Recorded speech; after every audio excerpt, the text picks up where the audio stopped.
my chips in chicken. Chicken in jail. I got my big girl. I'm a company to take and then I'm stairs. And then the chips. Eh, really something if I'm going to get Rainaka. Eh, Rainaka.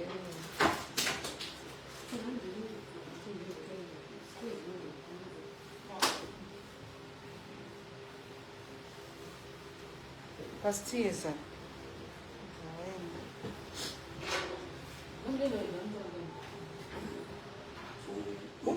Ubotorwa video tuone kuti urikuita zvisvineri.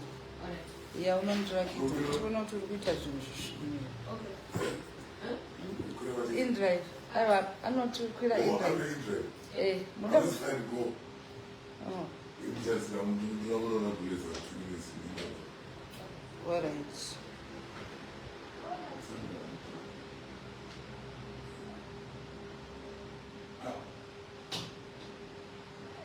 Uyarongo yaiti zvakaomerwa neiko yekuseni kune wetibvire welinda muchanga. Shaomerwa nacho chi tibvirei pano nezvima negative nenge zvenyu munoita kunge munopenga sei kumakusena naye waomerwa neizvo unoya uchiti zvakaoma paplatform ino. Chakuomera chi? Zvononguya kuti zvakaoma nekased face makusena naye. Atofanira kunge tichifara. Ngoya kuti zvakaoma uchida kutiisira negative energy. Vapano? Amukaseiko vanhu vacho. Maiwe Jehovha, mamukaseiko vanhu vaBwari. Marara seiko. Nacho chando. Chando charova sikana. Chando charova.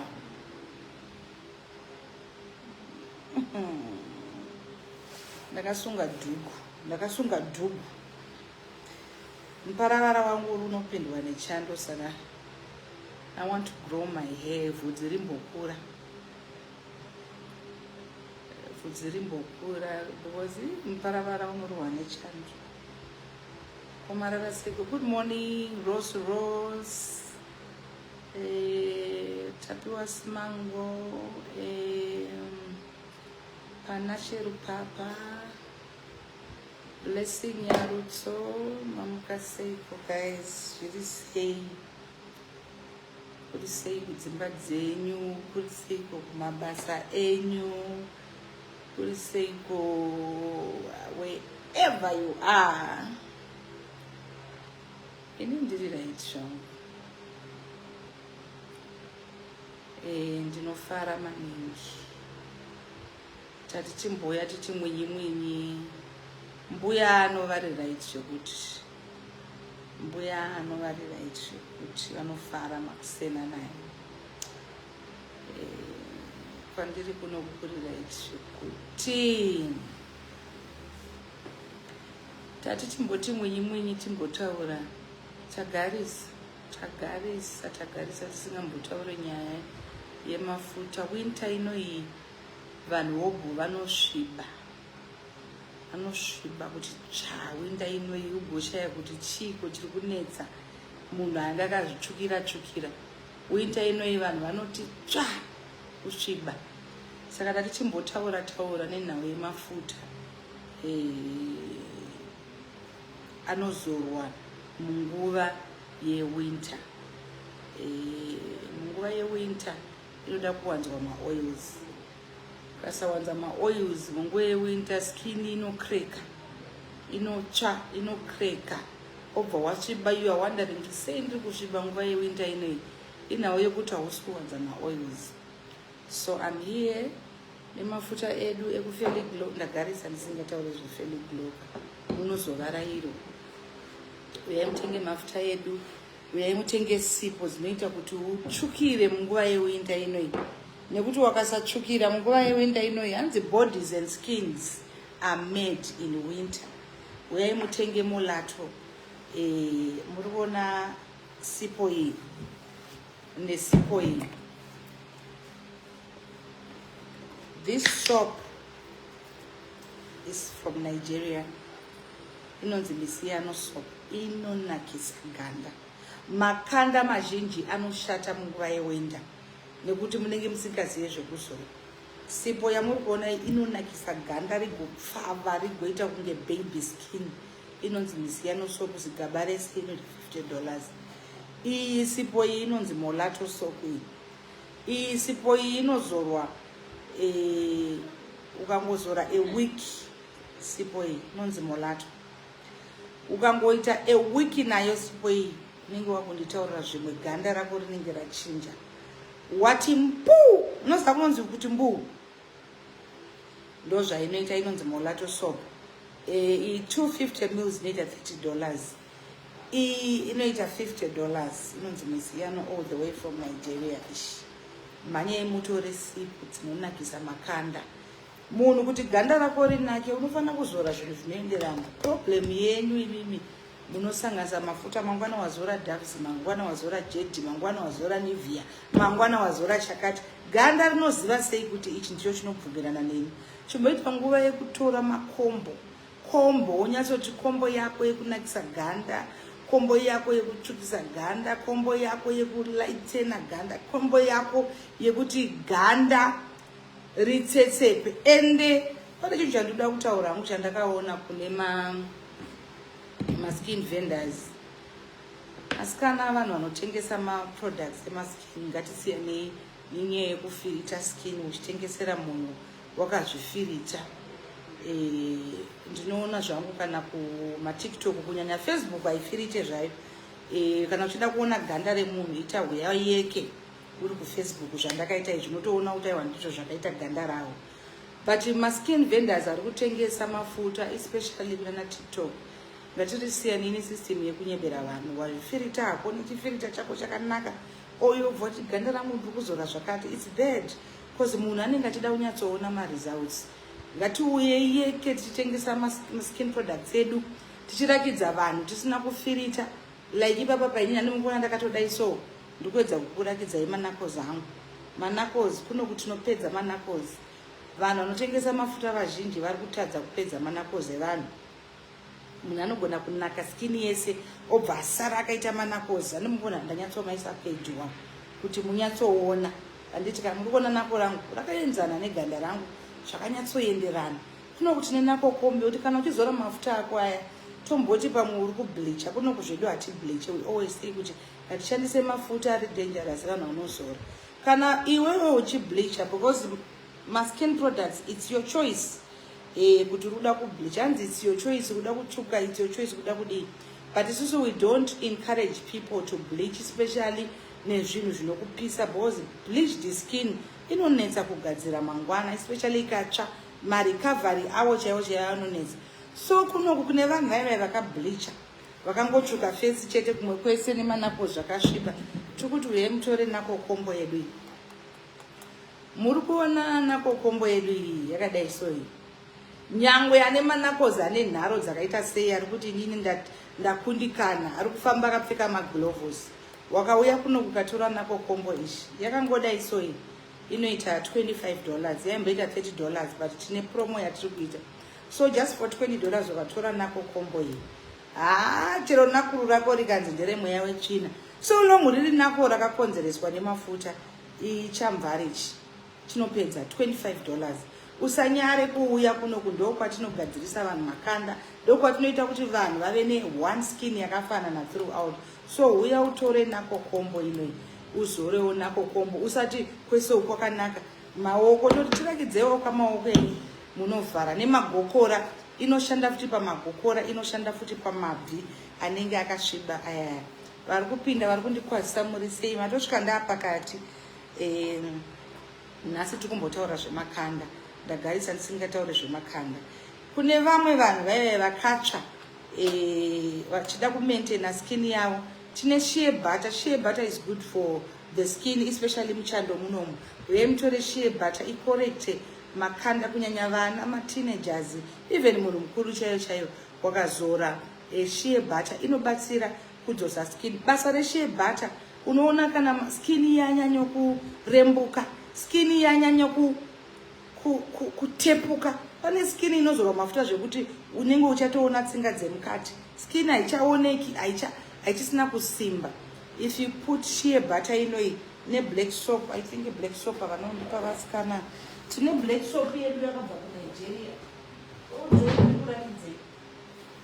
Combination iyi vanhu vamwe haranziko kana usingade kubleacha ndosaka tataura kuno kuLeonard. Let's learn to listen. Anditika because kuno kakubleachwa.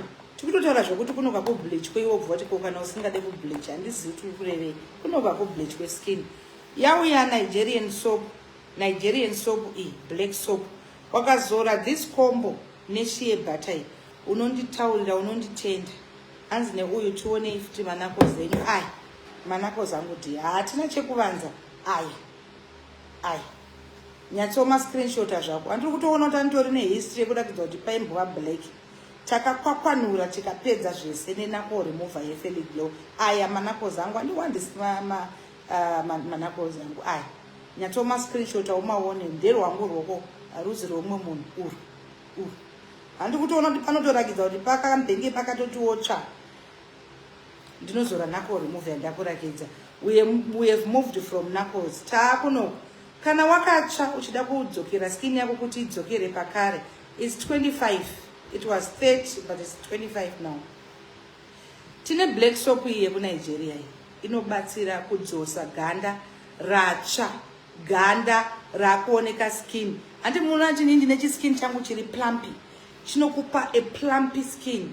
Kana chiti plumpy skin toti skin yakakora ine utano yekuti ukabata oso ganda hauite kunge uchabvisa ganda remunhu. Kune vanhu vane makanda akutyisa kana kubata yekuti unotya kuti ucharibvarura because ranyanya kuita loose, ranyanya kubleachwa. Isusu kuno kuti tinogara tichati no to bleaching asikana unogona kutotsvukirira zvakanaka usinga bleach. Vanhu hobo hatifarire isusu. We are not here to discourage other skin vendors. Munoziva vamwe vanhu zvinhu zvavari kutengesa kunze uku. Vanhu ari kunohodha Diprozone, otora Movate, otora Lemon Vet, otora Kerorite, otora ndezvipi zvimwe zvimachip mafuta zvinoshandiswa, ozvimixa together. Onzwa munhu akukudza kuti ndiri kutengesa iyi chamvari. Ndakamboona mumwe munhu achiuya kwandiri achiti bhodho imari. Vanhu vazhinji vari kutengesa mafuta maskin vendors anenge bhodho. Kunonga hatina zvekuti bhodho. But mubhodho dzacho dziri kubikwa idzodzo nuwidzai dzimwe nguva munzwe kuti unodonzwa kuti iyi Lemon Vet yakakandwawo, iyi Diprozone. It's very very dangerous. Mafuta iwayo anopisa. Imagine the level of hydroquinone yashandiswa kumixa mafuta ese iwayo. Munhu ari kutora Kerorite, Movate, Lemon Vet, Diprozone, anonzi mamwe mafuta mamwe ese madola amunoona achitengeswa yaya obva abikwa, obva akumixira zvako, obva kubva kuti iyi unoswera watsvuka in a week. Unogona kuti in 3 days otoona zveshuwa wakutsvuka, achitarisa in a week wakubvaruka skin. Let's be careful of mafuta atinotenga all in the name of kuda kukasira kutsvuka, all in the name yekuti hanzi munomuka mangwana wato umwe munhu uchitsva. Inobva yanzi spirit pamusoro. Chimbonowedzai mafuta munotenga guys. Inobva yakandwazi spirit pamusoro pezva zvabikwa pamwe chete. Ende marecovery yacho. Alright, wakaita mistake wakatenga zvinhu izvozvo, you are one of them. Perfect white. Muri kumaziya mafuta ndokutaura. Zvese zvinobikwa ndo zvakuitwa nemamwe maskin vendors. It's bad. Tiri kuuraya makanda evanhu, ngatiregedzei kudaro. Kunze kwenyika uko vanhu vanosuwana nenyaya yekupisana uko. But kuno kunongoona kuti vanhu vanozviregerera. Tine vanhu vanouya muno ukamutarisa unorohwa nehana kuti achapora here. Dama rakaita pepo mwana wevanhu apeswa. Let's not do that. Saka kana uri one of the people wakasanganawo nemuyedzo iwoyo, uya kuno tikupe this black soap ino yekuNigeria neshea butter. Inodzosa utsvakaita ganda rako, yodzosera ganda pakare, yonyatsodzosera ganda rako pawakatanga, maybe wakatanga uri dark. Shea butter inokudzosera pawakatanga, yobva yaita kuti ganda rako rive thick, rive plumpy, rive healthy. Radzokera manje pakare tozokupa the correct formula yekuzora. Anditika. So let's be careful patinozora mafuta edu. Even patotenga mafuta edu ngatinhuwidzei zvandiri kutaura izvi kana uchizviziva munhu wazvo unotozvinzwa. Then tine vaya vanoti ivo pakati pasi pehapwa dzangu pakasviba, pakati pezvidya pangu pakasviba. Anonyara napo pamwe une murume kana kuti une boyfriend unonyara kana kuita wakabatidza light because pakati pezvidya pakati tsva. Zvinokonzereswa nezvinhu zvakawanda pakati pezvidya. Sometimes kana une zvidya zvinofamba zvichirovana panosviba, kana kuti dzimwe nguva usingakweshe panosviba. So ukatenga scrub yedu ishi turmeric and kojic, iyi ichamvari inobrightena pakati pemathighs nepasi pemaarmpits. Obva wazora iyi inonzi intimate brightening. Intimate brightening kureva kuti panzvimbo dzemukati dziri intimate dzakaita sehapwa dzakaita kunge pasi pezvidya. Wakatora this combo inoyi zvinopera. Hanzi Natanaka, mafuta enyu zvinhu mami, I'm using Radiant Glow ye $35. You are very correct. And tinayo Radiant Glow ishi. Uri kuziva yo vanhu vanotaura vanenge vachiziva Radiant Glow iyi chamvari inobvisa mazipundu, inobvisa mazisports. Iyi ndo our famous product kubasa kwedu, yabatsira vanhu vakawanda. Ndakamboona kune rimwe group randakambotegwa vichinzi taurai brand remafuta rinonyatsoshanda. Ndikanzwa vanhu vachiti Feli Glow. Feli Glow inoshanda, Feli Glow inoshanda but kudhura. Isusu hatidhuri. Ma prices edu are very very reasonable. I think takatochipa. It depends kuti uda zvipi. Tine makombo anoita ma 150 but akusi kudhura. Because wakatenga lotion oti sipo yacho product number 2, oti face cream yacho product number 3, oti body lotion yacho product number 4, oti body oil yacho product number 5. 5 products for 150. Aungati hanzi tiri kudhura. Because wawana from shower gel, from oil, from body lotion, from face cream, from sipo yekumeso. Ungabva here wataura kuti unodhurirwa hama dzinodikana. Atidi vanhu vanongoda kudiscourage. Remember mafuta aya mamwe acho ndogara ndakataura kuti isusu tinogadzira mafuta then mamwe tinototora all the way from Nigeria. Ngatikoshesewo kuti mafuta aya abva kupi. Anenge atotidhurirawo. Pamwe profit yedu chaiyo inenge iri $10. Chaiko. Saka let's not discourage. Kana uchisuffer from dry skin, let's normalize. Like mu winter muno ma oils. Oil nezvayakaita izvi $10. Wakaisa serum yako pasi peganda riri dry, obva wazora Radiant Glow, uchaona kuti skin yako ichapfava ende ichanyatsonyorovera ichipedza ma problems awinawo. Vaya vari kuchema manakozi vanoda kuscrubba body, hanzi plus zvakachipa zvacho zvinodhura. Handi mukuzviona zvazvo zvamunotengesera uchinzi ndikukutengesera bhodho $20. Chimbozvibvunza kuti sei rachipa kana kuti $10. Vuibvunze wega. Ndozvanambotaura nezvakuti madiprozone anenge akasvinirwa aya. Madiprozone zvakachipa kazviya ndezvemadhola. Saka munhu arwadziwe kukutengesera gaba iyi onzi $10 kana $5. Chimbozvibvunza kuti rachipei. Chimbozvibvunza kuti rachipei. Sometimes let's use common sense. Vanenge vazviwanawo kwakachipa. Kune vanhu vanongoda kubrightena, tine ma brightening combo. Ekungoti skin yako ingoti brighten. Hausi kutsvuka, ingoonekerawo pane mafuta.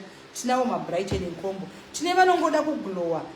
Munhu anenge ari mutema arida kungomaintaina skin yake. Tinayo glow combo inoti sipo yacho, lotion yacho, oil yacho, face cream yacho, shower gel.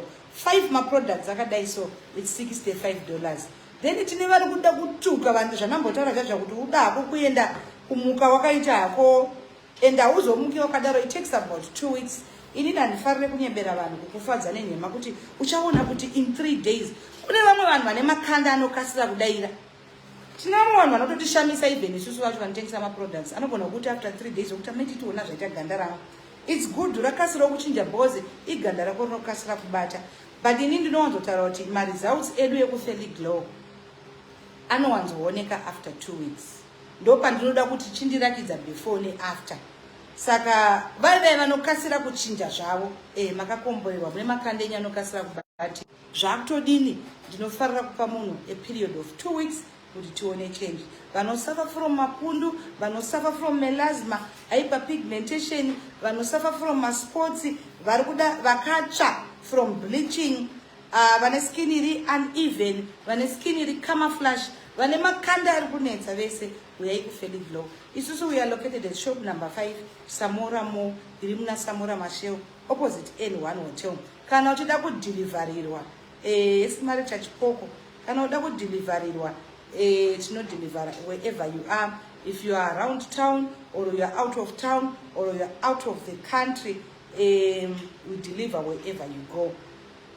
Kogova ano imi munoshandisa chi, iri ndinoshandisa combo ye150, but mazvano ndakambomira pane pana nambonyanyaita waita ndinozoona ndakamboti bhazhe zvekunyanyisa. Saka ndakamira mazvano ndinongozora zvangu ndakuzora glow because ndakazonzi na shumba zvawakutoita kunge kadholi patoni kunge kachidhori handizodi, but I started ne combo yangu ye150. Iyoyo ndo yakandichinja because ndini ndiri munhu mutema, but yakandichinja. But iko nezvimukona kuti handisi kuzora, I'm just putting on glow. Sometimes ndinongoisa ma-oils, like in this winter ndinofanira kuisa oil because ma-oils anoita kuti skin yako isaite dry mushando, isakwasharare, isaomarare. But I use combo ye150. But iko zvinezvi handichazore ndatoone time, I just use ma-oils. Dzimwe nguva ndogona kuti ndaizora oil yangu kana singati kumeso kwangu kunyanyopenya, ndichida kubuda ndinogona ngopeta ndoisa powder ndotobuda ndoenda. So come through. You can WhatsApp us on 0773 63381 and order mafuta. Kunoku unogona ngoya nepicture yako. We don't share my pictures kana usingade kusharewa picture. Unoya nepicture yako ku WhatsApp ndo zvakaita ganda rangu ndingashandisei. Tobva tatokudza zvaunoita sei zvaunokwanisa kushandisa. Asi vanhu vanongoya vachibvunza kana mumwe munhu anokudza kuti titumirewo mafuta enyu. Mafuta edu akawandisa guys. Hanzi mbonitumirewo mapicture emafuta enyu tione ese. Aiwa, uya neproblem yako tofocusa neproblem yauinayo. Handitya foni inozaritsa chikutumira mazipicture. Dzimwe nguva unopedzisira utomboorder kana one thing apa takuturunurira mazipicture takutumira ngatiregedzei kudaro. Hanzi naRachel kova neganda regrey anogadzirika here. Ganda regrey rinongoda kuti umwe mapiritsi ako nenguva. Kana uri munhu wemapiritsi seni, wakasamwa mapiritsi chero ukazora futa rekunzi mangwana unomuka wakaita white, rinoramba kubatira. Let's take our drugs first before our mafuta. Ukangoregedza kumwa mafuta mapiritsi ako on time, chero ukatemba mafuta zvinogona kuramba kushanda. Nditika ngatimwe mapiritsi edu, let's take our drugs, meaning our pills. Mapiritsi edu, medication pills edu. Ukasamwa mapiritsi unofatarisa imweni zvakazoita anonzani wemumovie riya iye Jonas wakabatwa chirwere chake, abatwa chirwere chake, instead yekuti amwe mapiritsi haana kumwa mapiritsi, aingoramba achipinda chete muvakadzi vakasiyana siyana. You know, when you have HIV you need to protect yourself. Wakaramba uchirova nevanhu vakasiyana siyana usingazviprotecte, unokasira unobva yamuva to AIDS, and AIDS haina mareverse gear. Ndosaka kuchinzi watombonzi une HIV gara wazviprotecta kuti usasvike kuAIDS, because HIV and AIDS zvinhu two zvakasiyana. Jonas akabatwa HIV akabva aramba kumwa mapiritsi. Vasikana vake vese vaiti imwai mapiritsi, mukadzi mwaka mapiritsi makona kuti angakupa vanhu gonorrhea, angakupa even paakafa ndi makona kuti akafa neganda regrey, matamesa yaanga agrey. Ndopaunozongopedzisira inenge ya full blown. So kana une chirwere imwe mapiritsi ako ozotanga zvemafuta izvi. Chinotanga mapiritsi ozoti mafuta. Kana usingamwe mapiritsi abate mafuta. Ende munoye inhangirwa. Inini kuhospital kwandinoenda vanonditora from weight, votora from blood, votora from mvura yemumuviri. I make sure kuti ndiri on the safe side. And my partners, even the kind of partners I used to have, some of them even I use protection, because you don't want to end up wazvizadza. Unoita career yekufamba uchizadza vanhu. It's not nice. Protect yourself, protect those you love, protect those around you. Mapiritsi anonetsa here kumwa. Hakuna munhu asingamwa mapiritsi nyika ino yese. VeBP vanomwa, vemigraine vanomwa, veshuga vanomwa. Munhu wese anongodungira, hapana chinomboshamisa pakumwa. I don't know why people default pills. Ndopedzisira wazoita ganda regrey. Number yangu is 0773 6 33381. You can WhatsApp me with your picture on this WhatsApp. Ndinokubatsira. Uyangoti gagama hello and maneno ndakataura kuti hai ndizvise andishifani. Ngatigare tichiudzana kuti uri kudei. And thanks for giving advice on health issues you have had for other people. Ish me, I have had. Plus, you know, Shamiseko. This is every day when I was going. Do you know how many people die every day in this life? And here we are, we are HIV positive. We are living. And this is going to shortest one moon, because every day you go with Gavan. And the one was stumbled, what an HIV, one problem, it's not generational, it's time. And it's also how you take care of yourself. So I don't even need to be shy about it or to be shy about it or to be ashamed about it. Because each and every day, I don't look at triple life issues. Tiriteze, and I don't know what to pain. But you can't tell us anything, no, Ipade Wafa, Wakaenda kuma funeral pala, Paneva Ruto, Nema Bodao, Mumani Gagata, Bod, Panama Toko, Atoyenda. So it's not the disease, it's not the sickness that can kill somebody. It is time and it is you. Soro mango unogara uchifunga every day. Vamwe vanhu vanonetswa nekufungwa chaizvo every day kugara uchingofunga. Ndakabatwa BP kusvita murwere weBP stereke every day.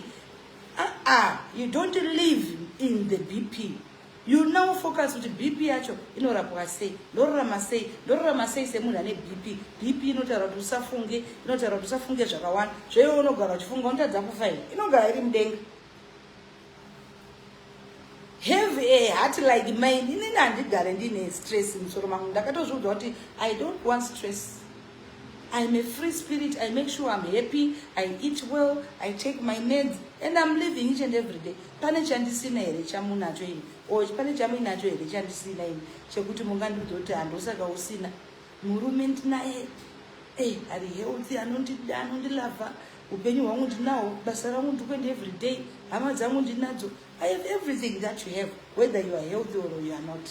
Saka ufane kuti discriminate kuti sideline nekuti une problem une chirwere.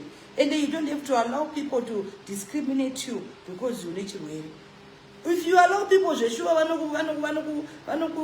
vanokuitira yese waona. But a person like me, I don't. I live my life, I go to work, I've got my businesses, I'm happy, I'm in love, I've got everything. Nditorine zvakawanda zvokuti iwe wacho ungone utano chete. Iwe mulife yako une utano chete, but namu yakazara pauri neutano hwako iwoyo. Nestress zvipa mwamuka ona kana emuriwa ona kana echingu une utano chete. Utano haudyiwe. Utano haudyiwe. Unawo utano hwako asi unei after utano. Munhu akambonyora kuti chikuru chii utano anzi upfumi neutano. Ingati upfumi neutano chiri nani chii. Iwo neutano uri murombo iri ndotochuza kuita. Indochuza kumwa mapiritsi tine mari. Iwo neutano unadatse. Those zvinozokupa stress here kugara uchituka vanhu. Because une utano une mari augutuke vanhu. So don't allow stigmatization to get to you. Yeah? And whatever you want to do, drink your meds. Usati watombotaura zvekuda kuglowa imwa mapiritsi ako. Zvikamixana unobuda neglow chaiyo iri 100%. Hapana kana chinombokunetsa. So come to Feli Glow guys. Mafuta muzore mafuta emuglow. Muwinter muno zvekuita makanda anenge ekamba. Atidi uyai muscrub mabody, uyai mpedze zvinhu. Pana mbobvudza maskin tags. Maskin tags tine dhokota vanobvisa izvozvo. Anditika tina doctor vanobvisa skin tags. If you come on my WhatsApp, I will give you the number ya doctor vacho.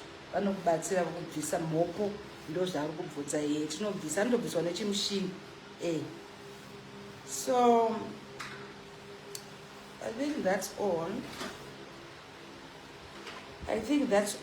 That's all. Anzina trust sisi utano pamberi tisanyeberane. Trust pana asiri mutano here wauri kuona pano. Pana asiri mutano here. Anzina mai mamo saka muri kuti tofanira kuti chirwere here chipfume. Mai mamo tingakuteedzere here iwe usina kwana. ukatotarisa hairstyle yako chaiyo uri kuita unge jongwe rere yararepwa. Saka common sense chaiyo chaiyo hauna. Even chikoro tikachitsvaga zvandiri kutaura che watotwista. Tarisa zvauri izvozvizvo. Iwo hauna chirwere, hauna kukwana. Ndo chirwere chekutanga chauinacho, hauna kutokwana mubrain because zvandiri kutaura uda kuzvitwista to fit your brain. Tarisa kana weave yauinayo iri kuita kunge chijara chara chiya chepiko. Pane common sense dzingapinde pane zvandiri kutaura. You are mixing zvandiri kutaura wakuzvitwista. Hauna kukwana, utotanga kutokutarisa paprofile unoona kuti mai amo hauna kutokwana. Saka kana kuti tikutsanangurire kodwe tikutsanangurira munhu anopenga kunonetsa guys. Munhu atowana data kana kuti ari pawifi yepa next door chaiyo kunonetsa. Apa tikutaura neshona. Ko ndikazokutaura nechirungu ungazozvinzwa here mai amo? Haungambozvinzwisise mai amo chimbotanga wanorudunura saga riri musoro kuti utange kunzwisisa what I'm trying to say. Handiwaona mai amo. Zvimwe zvinhu zvinoda kuti utombokwana. And I think it's munguva vanhu vakaita ungana mai amo vanenge varasika platform because hatipo vazive kuti ndianani. Ndatotonga kutoona zita rekuti mai amo nhasi. Kuti mai amoxicillin here kana kuti mai amochi autozivi kuti ndi mai amo vepi. Unotoona kuti havazve pano vanhu vava. Angopfuro kana kuti ndofunga life yangopfuro nepari. Kusakwana musoro mutangira pamusoro jongwe rarepwa riya. Musoro weave yakada ukamboona mukoro munhu anoiswa weave inenge yaslicer. Dzakanetsa kare ka weave dzine mai amodzi. Weave dzina mai amodzi dzakanetsa kare panguva yaslicer. Munomuziva here slicer aibhemba slicer one time akaisa bhibho yakakura. Slicer munomuziva here? I'm a fan of slicer kai. Handi maiziva imwe weave yaisa yarumba iya yakadai. Ndoichiri yakaiswa namai vabvunza mubvunzo wekupenga. Ungabvunze zveurwere iwo uchitorwara nepfungwa. Tanga kurapisa pfungwa first, ozobvunza zvimwe zvinhu zvese. Mukore uno uchaiswa maiziya here? Slicer munomuziva here? Aita slicer one time. I remember time ya slicer yeyo. Ndaita dzakana kuchaira mba ndichitamba slicer. So ngatikwane ine ngatidzive kuti kana tichitaura teererai kwete kuda kutwista zvinhu. Saka mutenge mafuta guys. Ndati nhasi ndimboita live yemafuta ndagarisa. Varimo mucomment section anambovabloka. Ndati vanyatsonzwa zvandiri kuvaudza. Kwazvo. Watitingabatikane neizvozvo here isu. Tibatikane nezvisina basa izvo. Varimo mucomment section pamwe vatotiza. Ana mai mamonde dzakaita mukurumbira.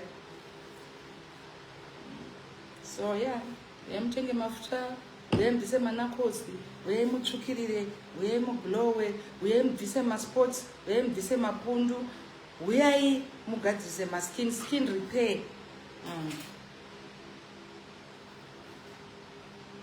Chakakumirirai. Pane zvimwe, pana nemubvunzo. Anzi ndipindurewo ndiri kuda kuglowa. Chera ndikupindurei kuti kudii chera wano. Muri kuda kuglowa saka todii chera. Muri kuda mafuta ekuglowa tinawo combo ita $65. Pane mumwe ane mubvunzo. Weather inovhiringidza yambotanga ichita kunge kuri kupisa yakutonhora. Kwakupisa yambotanga ichita kunge kutonhora. Pane ane mubvunzo here guys? Ndiri muBenoni. Tinotumira oro munogona kubata musikana wangu wekuBenoni anonzi Melody. Anogona kukutumirai. KuBenoni ikoko ndokutori neshop yedu. Pane mumwe. Hanzi 30 June tinenge taveko mama. Muri kumirireiko 30 June garai mauya. Pane mumwe here ane mubvunzo. Nai, munhu angabvunza saka mukuti titange tarwara here kuti tipfume. Ukutadzanei kupfuma usingarwari? Uri mutano chitiri kukutadzisa kupfuma naye mai amo. Unobvunza mimwe mubvunzo yeudofo chaiyo.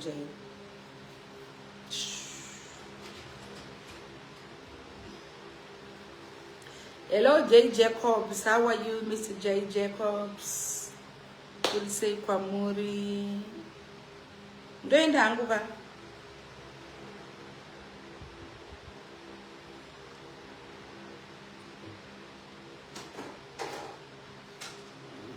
Ndoenda here, guys. Dhuku rakanaka. Hasikana. Koseka muchida kungondifonera. Ndangori sungo musoro mako. Hanzi nakudzai chimbondituka. Ndokutukirei. Unoda kutuka sikufunga kuti basa rangu nderekutuka vanhu. In fact, rega ndikubloke. Ndinombozvida here zvevanhu vanozindera. Unotukwa wadi. Rega ndingokubloka usandiona. Hanzi Percy Blacks ipapo paEvergreen wangu unoziya. I'm always evergreen. Akana. I'm always evergreen. Ndapedza rega ndinoita zvebasa guys, hamina mibvunzo. Chapedza tataura zvemafuta. Pane mumwe mibvunzo here concerning nyaya yeganda guys. Tikuda zvenyaya yeganda here. Tikuda zveganda. Today parutaurwa zveganda. Ndo mibvunzo yandiri kuda inoenderana nezveganda.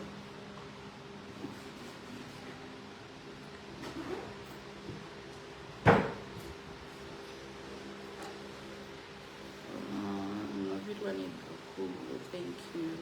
Hanzi makuendepi nechipoko. Iwe chipoko unoda kuti ndiswere nemi pano here. Ini ndoshanda kaini. Nai chipoko. Ndikaswera nemi pano ndodyei. Ndoda kumboona manama ndine maproducts angu abva kuNigeria nhasi arikuda kuiswa mastika. Saka ndozvandoda kumboita negirls dzangu pano. Saka ndingaswere pano unless muri kuda kuti ndiite sei. Ndikuedhe yangu muchitaura ndichita zvandorokuti. Ndinogona kudaro. Vanhu vachiri kutaura zvokuti ndiri kuCape Town yekuti muri kuiteiko ikoko makanzi mudzoke kuno. Ndiri kuCape Town ndiri kuBinoni muri kuitei ikoko. Muri motananiswa mafuta akadonha muchimhanya. Dzokai kumba. How? Ndiri kuCape Town. Uri kuitei kuCape Town?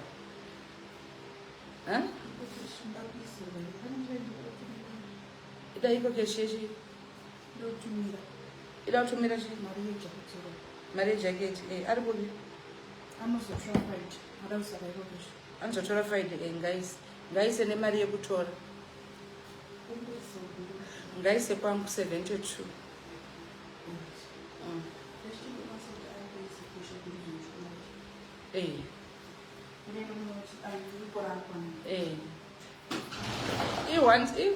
One size fits all. Size and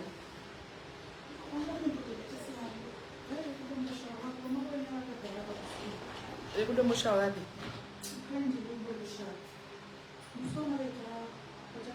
Akadarika inini body. Anokwana. Hanzi edmine chipoko. Chipoko chino edeka here. Muri kuitei kukrapa rega eda chipoko. Chipoko izvi. Chipoko ndogoda kumboona kuti change. Hanzi takamirira kuzotorwa neAir Zimbabwe. Chipoko timboona face yako iwe. Hello. Zuri. Andisikunzwa ini. Muri serious muna kuona face yangu amufunduke here imi. Anzudi. Amufunduke. Ndikakurekedzai face yangu amufunduke here. Ende volume yangu iri pasi naimi. Muri kumbonzwa kuti ari kuti kudiko. Ndati ndikakurekedzai face yangu amufunduke here imi munarohwa nebuka mukafa imi. Ndiri kutadza kunzwa naye Chipoko. Unoziva kuti chika meno volume yangu zvayabva yatoita ine manyawi chaiwo. Ndatoti ndikuudzei kuti ndiri kuDurban nditumirewo mari yebhazi. Mari yebhazi. Ini ndiri kuDurban ndiri kumhanyiswa kuna kuDurban. Chipoko unogara kuDurban. Manje unotumirwa mari yebhazi sei uri Chipoko? Ndiri kutamba hangu, ndiri kutamba zvangu. Maswera seiko maititi? Handivhunduke ndikaona fesi. Chimboisa fesi yako iwe Chipoko mari chaiwe timbokuona. Makuda kundiurayisa here maititi, ndinoswera ndauramba naKetina. Hanzi? Ndinoswera ndaurayiwa naKetina ndikaburitsa fesi yangu. Kuini foni yangu. Mirai ndikudzikise Chipoko ndokudzosa. Mbena kuti volume yangu iri kuita sei? Alright, bye bye. Samuvhunduke here. Ngazvimbouya Zvipoko izvi tizvione. Unongoona Zvipoko zvedu izvi basa chaizvo. Hanzi nditumirei mari. Unotumirwa sei mari yacho uri Chipoko? Toziva kuti tokuwanira pai. Toziva kuti tokuwanira pai here. Une makondanzi here Chipoko ekuti tinogona kufonera kuti Chipoko mari. Tinotoda kukutumirai mari dzemabhazi mudzoke. Dzokai kumba. Dzokai kumba tionerane pamwe. Tionerane nhamo tiri pamwe chete vasikana.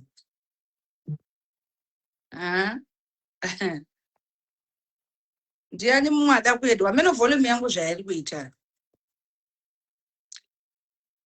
Meloni tamudzowo futi yangu ndidye zvangu ndisati ndatanga zvebasa.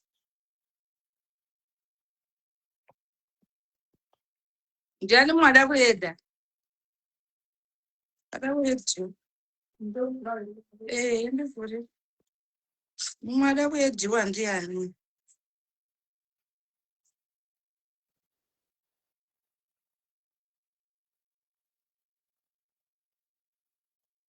Pane mumwe ada kuedhiwa here. Kana kuti ndikati hamuda kuda kudya iko. Ndogona kudya vanhu vakanditarisai.